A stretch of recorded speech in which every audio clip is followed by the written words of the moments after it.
বাড়িতে অনেক দিন ধরেই কাতলা মাছের মাথা ছিল, তো সেই জন্য আজকে একটু সময় করে বানিয়ে নিচ্ছি মুড়িঘণ্ট। আর তোমাদের সাথে সেটা শেয়ার করছি।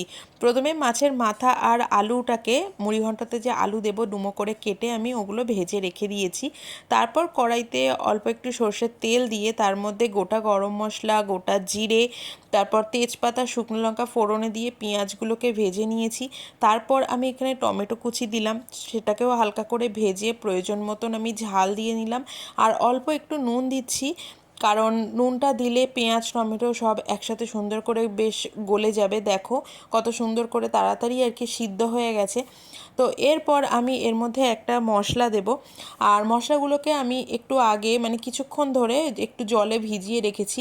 হলুদ গুঁড়ো, ধনের গুঁড়ো, জিরের গুঁড়ো, কাশ্মীরি লঙ্কার গুঁড়ো আর আদা রসুনের পেস্ট। এরপর এই মশলাটাকে খুব ভালো করে কষতে হবে যতক্ষণ না পর্যন্ত তেলটা উপরে ভেসে আসছে। তো তেলটা ভেসে আসলে এই পর্যায়ে আমি দিয়ে দেবো ভিজিয়ে রাখা গোবিন্দভোগ চাল। তো আমি এখানে দুমুঠো গোবিন্দভোগ চাল ইউজ করছি। তো এটাকে আমি আধ ঘন্টা মতন ভালো করে ধুয়ে সেটাকে ভিজিয়ে রেখেছিলাম।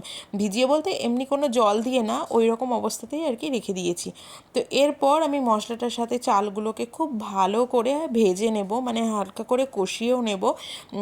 আর কষাতে কষতে একটা পর্যায়ে পুরো চালগুলো একদম ঝুরঝুরে হয়ে যাবে।